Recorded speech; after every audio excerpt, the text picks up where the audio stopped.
அப்படி ஒண்ணு மட்டும் நடந்திருந்தா நான் உயிரோடவே.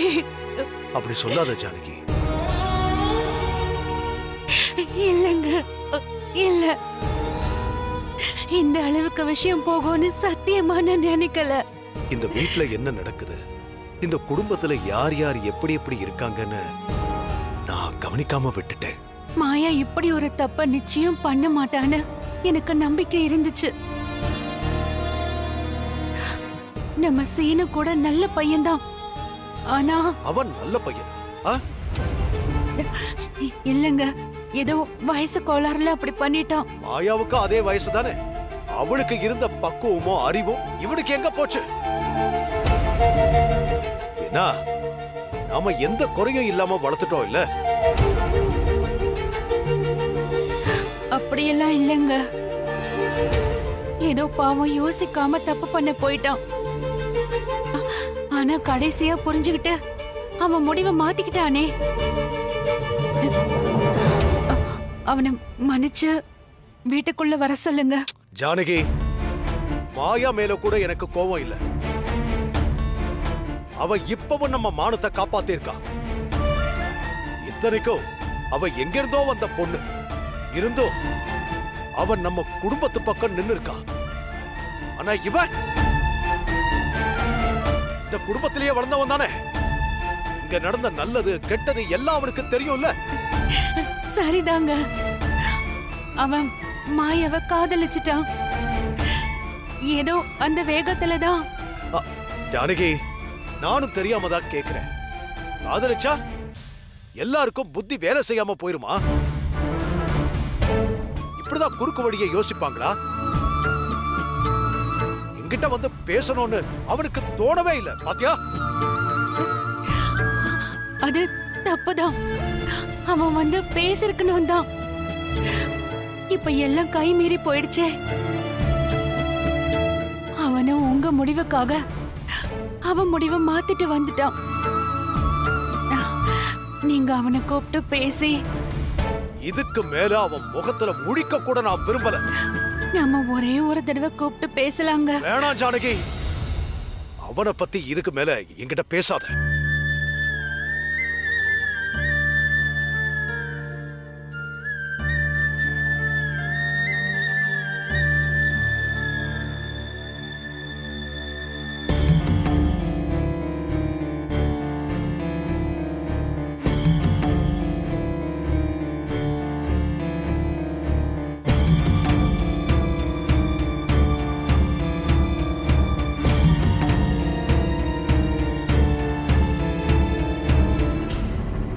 இப்படி வீடே வெறிச்சோடி போச்சு.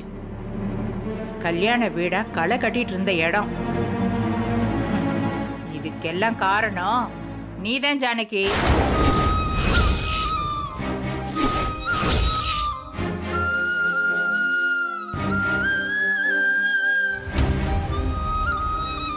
நீ நினைச்சிருந்தா இந்த பிரச்சனைக்கெல்லாம் அப்பவே ஒரு முற்றுப்புள்ளி வச்சிருக்கலாம். ஆனா நீ அதை பண்ணல. இன்னைக்கு நம்ம குடும்பம் இப்படி செதஞ்சு போயிருக்குன்னா அதுக்கு முக்கியமான காரணம் நீதான்.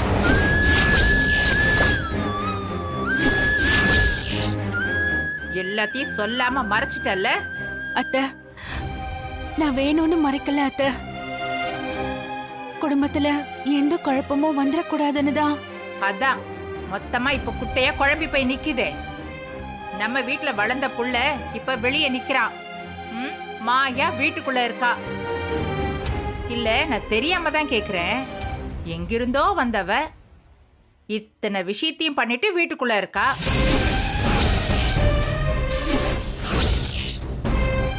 நம்ம வீட்டுல வளர்ந்த பையன் வீட்டுக்கு வெளியே நிக்கிறான்.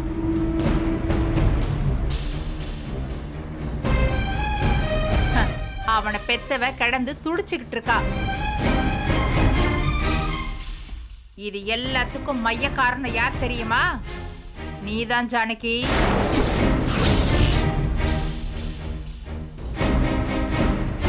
அதே மாதிரி எல்லாத்துக்கும் ஒரு தீர்வா நீதான் ஏதாவது ஒரு வழி பண்ணணும். இந்த பாரு, ஏதாவது ஒண்ணு பண்ணி சீனுவை கூட்டிட்டு வர வழிய பாரு. அது எப்படிமா அவங்க பண்ணுவாங்க? அவங்களுக்கு அதோ நிக்கிறா பாருங்க, வெளிநாட்டு மகாராணி. அவளை பத்தி மட்டும்தான் கவலை.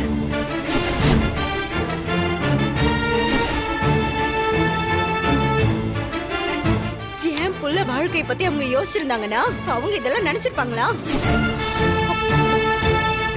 அண்ணி, என் புள்ளையோட வாழ்க்கை இப்படி ஆனதுக்கு நீங்க மட்டும்தான் அண்ணி காரணம்.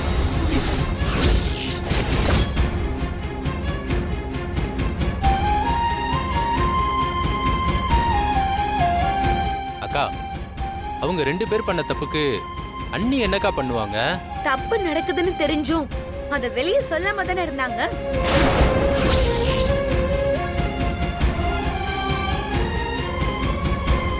ஏங்கா, நான் தெரியாம தான் கேக்குறேன். எங்க குடும்பத்து பொண்ணு சாரு இங்க மருமகளா வரது உங்களுக்கு விருப்பம் இல்லையா, இல்ல பிடிக்கலையா?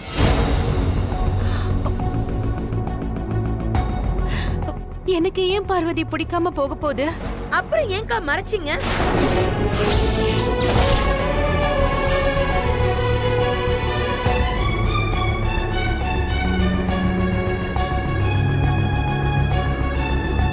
பார்வதி, எல்லாருமா சேர்ந்து அண்ணிய காரணமா காட்டாதீங்க. வேற யாருடா காரணம்? அவங்க தானே இவளை வீட்டுக்கு கூட்டிட்டு வந்தாங்க. சீனமும் முட்டாள் மாதிரி இவளை காதலிச்சுட்டான். அது இவங்களுக்கு தெரிஞ்சிருந்தோம் யார்கிட்டயும் சொல்லாம மறைச்சிட்டாங்கல்ல. ஐயோ அக்கா, தயவு செஞ்சு புரிஞ்சுக்கக்கா. அண்ணி இந்த பிரச்சனைய எப்படியாவது முடிக்கணும்னு தான் நினைச்சிருக்காங்க. ஆனா இப்படி வந்து முடியும்னு அவங்களே கொஞ்சம் கூட எதிர்பார்க்கல. இத்தனைக்கும் மாயாவே ஒதுங்கி போயிட்டா. இதுக்கப்புறம் எப்படி பிரச்சனை வரும்னு அண்ணி நினைச்சிருக்காங்க. அந்த சீனு பையன் இப்படி பண்ணுவான்னு அண்ணி எப்படி நினைப்பாங்க?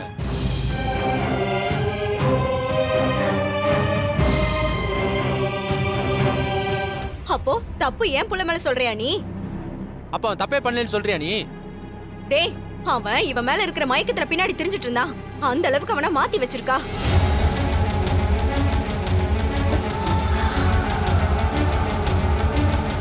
ஐயோ அக்கா, இதுல 2 பேர் பக்கமும் தப்பு இருக்கு, சரியா? ஏய், தப்பு 2 பக்கமும் இல்லடா, ஒரு பக்கம் தான் இருக்கு. இவன் மேலதான் இருக்கு. என்ன எப்ப பார்த்தாலும் என் புள்ளைய பத்தியே குறை சொல்லிட்டு இருக்கீங்க? என் பையனுக்கு சாரு கூட நல்லபடியா கல்யாணம் நடந்திருக்கும். அது எல்லாத்தையும் இவங்க கெடுத்துட்டாங்க.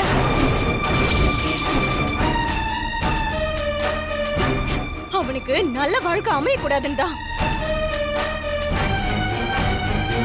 அவனுக்கு லிங்கம் குடும்பம், ரைஸ் மில் எழுதி வைக்கிற கார் வாங்கி தரேன்னு என்னென்னமோ சொல்லிட்டு இருந்தாங்க. அப்பேற்பட்ட சம்பந்தத்தை இவங்க இல்லாமலே ஆக்கிட்டாங்கல்ல. இவங்க மட்டும் இல்லைன்னா இந்த வீட்ல எல்லாமே நல்லபடியா நடந்திருக்கும்டா. இவங்களாலதான் இந்த வீடு இந்த நிலைமைக்கு வந்திருக்கு. அக்கா போது, நிறுத்துக்கா.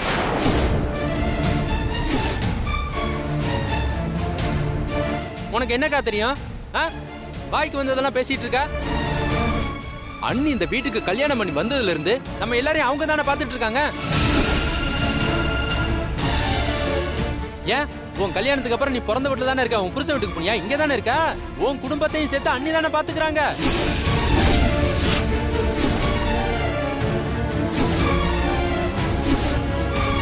உண்மைதானே? பாத்தியாமா? டேய், பாத்தியா அவன் என்ன பேசுறான்னு? பாத்தியா? ஐயோ, புரிஞ்சிருச்சுடா, எனக்கு நல்லா புரிஞ்சிருச்சு. அப்போ நான் இந்த குடும்பத்துக்கு சுமையா இருக்கேன்னு சொல்ல வரேன். ஆஹா. கல்யாணம் ஆயிட்டு நீ போக வேண்டியதானே? ஏன் இங்கே உட்காந்து தண்டை சோறு திங்கிறேன்னு கேக்குற, அதானே? ஐயோ அக்கா, நான் அப்படி கேட்க வரலக்கா. நான் சொல்ல வந்தது புரிஞ்சுக்கா. போதும்டா, போதும். நான்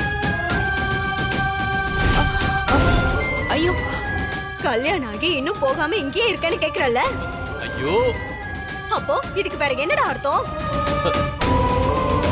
ஏன் தப்புதான்டா, ஏன் தப்புதான். நான் போகாம என் அம்மா, அண்ணன், தம்பி எல்லாரும் எனக்கு வேணும்னு இந்த வீட்டோட இருந்த பாத்தியா? அது என்னோட தப்புதான், ஏன் தப்புதான். ஏய் பத்மா, ஏய் பத்மா, உனக்கு என்ன பைத்தியம் முடிச்சிருக்கா? இவன் என்ன சொன்னான்னு கேட்டீங்கல்ல? கல்யாணம் ஆகி வெளிய போகாம நம்ம இங்கேயே இருக்கோமா? சொல்லி காட்டிட்டான் பாத்தீங்களா? ஐயோ, ஏங்க, என்ன பேசணும்னு தெரியாதா உங்களுக்கு? ஏய் நீ வேற வாயை மூடு. அண்ணி தான் நம்ம எல்லாரையும் பாத்துக்கிறாங்கன்னு அக்காவுக்கு புரியுற மாதிரி சொன்னேன். அது தப்பா புரிஞ்சுக்குச்சு. ஆமாண்டா, ஆமா. நான் தப்பா புரிஞ்சுக்கிட்டேன். இப்பதான் உன்னை பத்தி நான் ரொம்ப நல்லா புரிஞ்சுக்கிட்டேன். ஐயோ பத்மா கோவப்படாத பத்மா. வேணாங்க. இத்தனை நாள் உங்க தயவுல நாங்க வாழ்ந்ததுக்கு ரொம்ப நன்றி. இனிமே இந்த வீட்ல நான் இருக்க மாட்டேன். ஏய் என்ன சொல்ற? அக்கா என்னக்கா?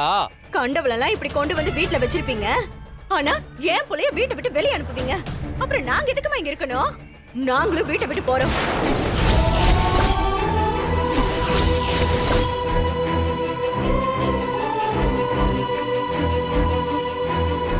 ஏங்க என்ன பாத்துட்டு இருக்கீங்க? இவ்வளவு நாள் நம்ம இந்த வீட்ல சும்மா உட்கார்ந்து ஓசி சோறு தின்னுட்டு இருக்கோம்னு சொல்லிட்டு இருக்கான். நீங்களும் இதெல்லாம் கேட்டுட்டு சும்மா நின்னுட்டு இருக்கீங்க. இதுக்கு மேல இங்க இருந்தா நம்ம உடம்புல நல்ல ரத்தம் ஓடல. வாங்க போலாம்.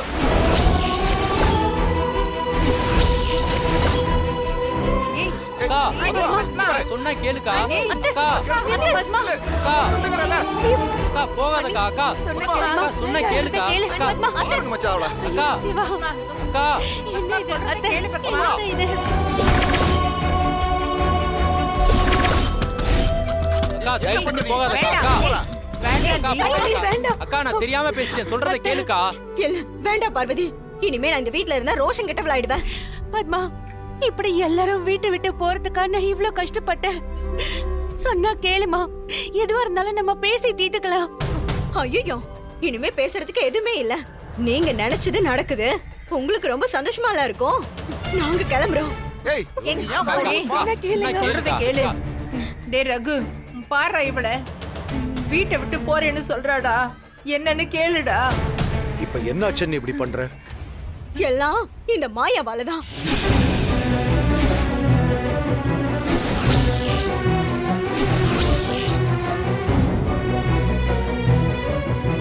அவ வந்ததுக்கு அப்புறம் இந்த குடும்பத்துல நான் முக்கியம் இல்லாம போயிட்டல.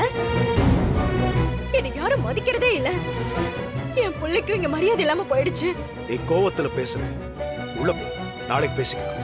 இல்லன்னு தம்பியே என்ன பார்த்து ஏன் இங்க இருக்கேன்னு கேட்டுட்டான்.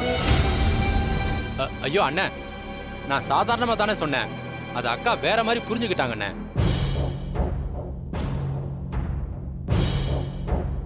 பத்மா அப்புறம் பேசிக்கலாம். உள்ள போ. இல்லன்னு இல்ல. இப்ப எனக்கு நீங்க ஒரு முடிவை சொல்லுங்க. இந்த மாயா இருக்கிறதுனால தானே இவ்ளோ பிரச்சனை வருது. ஒண்ணு இவ இந்த வீட்டை விட்டு போகணும், இல்ல நான் போறேன்.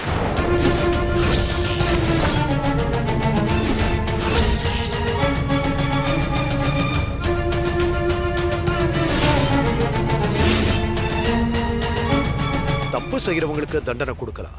ஆனா செஞ்ச தப்ப திருத்திக்கிட்டு வந்தவங்களுக்கு தண்டனை கொடுக்க முடியாது.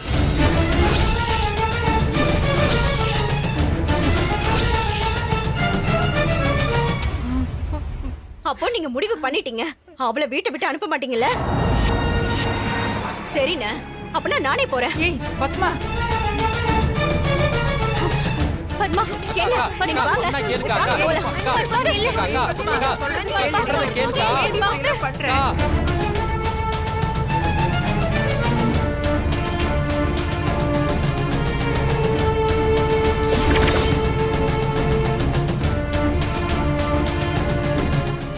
அக்கா அக்கா அக்கா ஏதோ பெரிய யாரும் அக்கா தடுக்காதீங்க. அக்கா அக்கா சொல்றத கேளுக்கா. அக்கா போகாதக்கா. அக்கா மச்சான் சொல்லுங்க மச்சான். என்னம்மா பாத்துட்டு இருக்கீங்க? அக்கா இங்க பாருங்க நான் சொல்றேன்க்கா. என்னக்கா நீ? அம்மா என்னம்மா ஆச்சு? டேய் சீனு, இந்த குடும்பம்லாம் நம்மள கை விட்டுருச்சுடா. நமக்குன்னு யாருமே இல்ல. இவங்க யாருமே நம்மள கண்டுக்க மாட்டாங்க. வேணா சீனு, நம்ம இங்க இருந்து போயிடலாம். ஐயோ அக்கா அப்படிலாம் இல்லக்கா. எங்கடி போவீங்க? அக்கா என்னக்கா நீ இப்படி எல்லாம் பேசிட்டு இருக்க? நான் சொல்றது கேளுக்கா. அந்த அர்த்தத்துல சொல்லலக்கா. வேண்டாம், நீ சொன்ன கேளுங்க அண்ணி. ஏய் சீனு, இந்த அம்மா உனக்கு வேணும்னா என் கூட வா. இல்ல உனக்கு இந்த மாமா தான் வேணும், இந்த குடும்பம் தான் வேணும்னா நம்மளெல்லாம் அனாதையா விட்டுருவாங்கடா. காலப்புறம் இந்த கேட்லயே நிக்க வேண்டியதாண்டா. அக்கா என்னக்கா நீ இப்படி எல்லாம் பேசிட்டு இருக்க? அக்கா வாடி. சொல்றது கேளுக்கா. அக்கா அக்கா அக்கா அக்கா ஐயோ அண்ணி நில்லுங்க.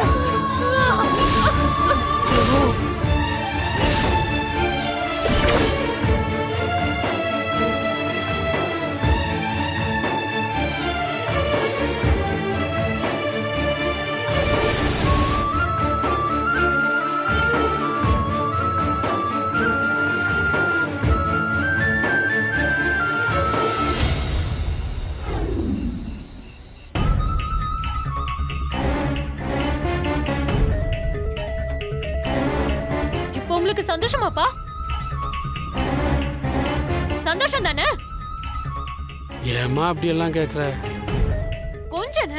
கொஞ்ச நேரம் வெயிட் பண்ணி இருந்தீங்கன்னா அவங்களே திரும்ப வந்திருப்பாங்க. இல்லனா அவங்க வீட்டுக்காவது போய் பேசி சண்டை போட்டுருக்கணும். அதை விட்டுட்டு பஞ்சாயத்து வரைக்கும் போயிட்டு வந்திருக்கீங்க. இப்ப அவங்க 2 பேர் லவ் பண்றது ஊரு ஃபுல்லா தெரிஞ்சிருச்சு. இல்லம்மா, அந்த நேரத்துல எனக்கு அதுதான் சரின்னு பட்டதுமா. இப்ப எல்லாம் தப்பா தானப்பா முடிஞ்சிருக்கு. இனிமே சீனுக்கும் எனக்கும் எப்படிப்பா கல்யாணம் நடக்கும்? இல்லம்மா, அந்த மாயாவை சீனு கல்யாணம் பண்ணியிருப்பான்னு நினைச்சுதாம்மா நான் அப்புறம் அதெல்லாம் கொடுத்தேன். நீ வேற கிணத்துல குதிச்சு தப்பான முடிவு எடுக்க போயிட்ட. அந்த கோபத்துல தாம்மா அப்பா தப்பான முடிவு எடுத்தேன். அவங்க கல்யாணம் பண்ணாம வந்துருவாங்கன்னு நான் கொஞ்சம் கூட எதிர்பார்க்கலமா. இப்பதான் கல்யாணம் ஆகலையே, அவங்க கிட்ட திரும்ப பேசி பார்க்கலாமே. பஞ்சாயத்தை கூட்டி ஊர் மக்கள் மத்தியில அந்த ஆள் எல்லாரோட காலிலையுமே விடுவணும்னு சொல்லிட்டேன். அதனால குடும்பமே நம்ம பேர்ல பயங்கர கோவத்துல இருப்பாங்க. இப்ப போய் அவங்க கிட்ட எதுவும் பேச முடியாதா தங்கம்? அப்போ சீனு எனக்கு கிடைக்க மாட்டான்ல? எனக்கும் சீனுக்கும் கல்யாணம் நடக்காதுல்ல? அது கஷ்டம் தாண்டி. அப்புறம் எதுக்கு நான் இருக்கணும்? ஐயோ, எனக்கு தலையே வெடிக்குதுப்பா. என்னால சீனுவை திரும்ப மாயாக்கெல்லாம் விட்டு கொடுக்க முடியாது. இந்த கல்யாணம் மட்டும் நடக்கல, உயிரோடவே இருக்க மாட்டோம். பாத்துக்கோங்க, எனக்கு இப்பவே செத்து போயிடலாம் போல இருக்கு. சாரு, பாரு, நீ அந்த மாதிரி ஒரு வார்த்தை இனிமே சொல்லாத. திரும்பவும் நீ அந்த மாதிரி தவறான முடிவுக்கெல்லாம் போயிடாதம்மா. கண்டிப்பா நான் எப்படியாவது இந்த பிரச்சனையை சரி பண்றேன். மா, உனக்கும் சீனுக்கும் கண்டிப்பா கல்யாணம் நடக்கும். அதுக்கு நான் ஏதாவது ஒரு வழி பண்றேம்மா. எப்படியோ மாயாவுக்கும் சீனுக்கும் கல்யாணம் நடக்கல. இப்போ அதுவே போதும்டி.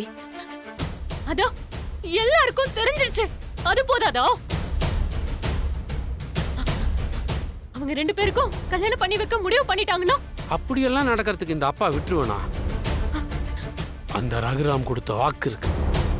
அந்த ஒன்றை வச்சு உன் கல்யாணத்தை நடத்தி காட்டுறேன். பிரச்சனை சரியாகிற வரைக்கும் நீ நம்ம அத்தை வீட்டில் போய் இருமா.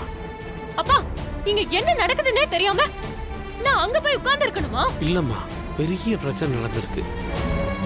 அதுக்குள்ள அவங்க எந்த முடிவும் எடுக்க மாட்டாங்க. என்ன நம்புடா.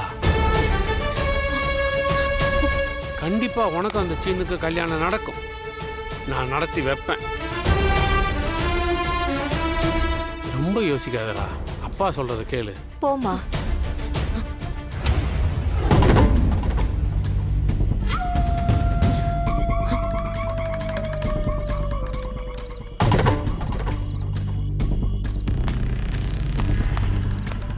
மடி சாருமா, நீ எதுக்கும் கவலைப்படாது. உனக்கும் சீனுக்கும் கண்டிப்பா கல்யாணம் நடக்கும். சரியா? நீ வண்டியில ஏறு. நான் போய் விட்டு வந்துடுறேன். சரிங்க.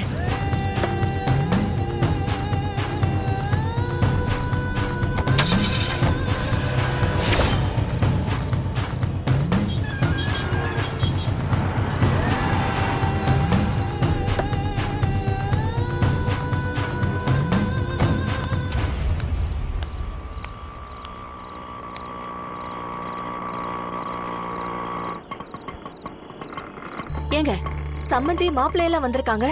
நம்ம அவங்கள தேடி போலான்னு நினைச்சா இவங்க நம்மள தேடி வந்திருக்காங்க.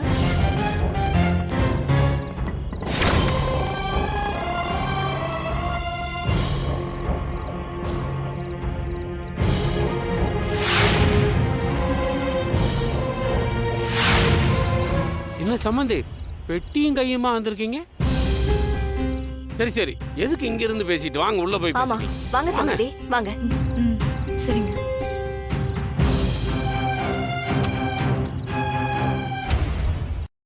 வாங்க வாங்க வாங்க தம்பி.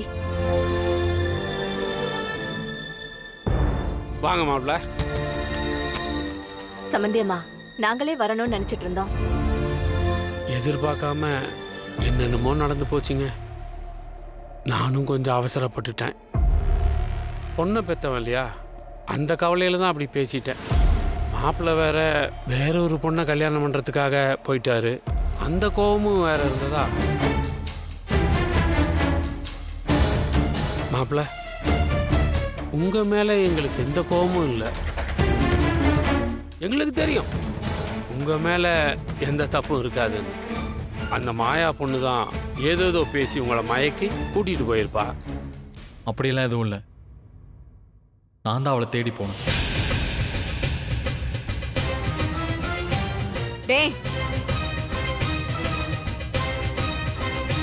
சம்மந்தி திட்டாதீங்க. வயசு அப்படி பண்ண சொல்லும். அதான் மனசு மாறிட்டாங்களே. இனிமே எல்லாமே நல்லதாவே நடக்கும். எங்க நல்லா நடக்கிறது?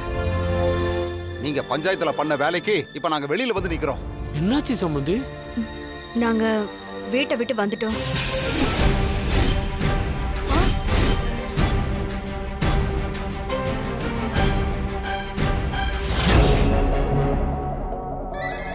என்ன சார்? ரகுராமோட தங்கச்சி பையனுக்கு தான் என் பொண்ணை கட்டி கொடுக்கறதா இருக்கேன். அந்த பத்மா பேர்லயும் அவங்க பையன் சீனிவாசன் பேர்லயும் எவ்வளவு சொத்து இருக்குன்னு விவரமா தெரிஞ்சுக்கணும். அந்த மில்லெல்லாம் சீனு பேர்ல தானே இருக்கு. தோப்பு வீடெல்லாம் இவங்களுக்கு தான் கொடுத்துருப்பாங்கன்னு நினைக்கிறேன். ஒரு நிமிஷம் பார்த்து சொல்லிடுறேன் சார். ஒரு நிமிஷம். சரி சரி சரி சார், எவ்வளோ ஒர்த் இருக்கும் சார்? எங்க பத்மா சீனுங்கிற பேர்ல எதுவுமே இல்ல. என்ன சொல்றீங்க? அவங்களுக்கு சொத்துன்னு சொல்லிக்க சிங்கிள் சென்ட் கூட கிடையாது.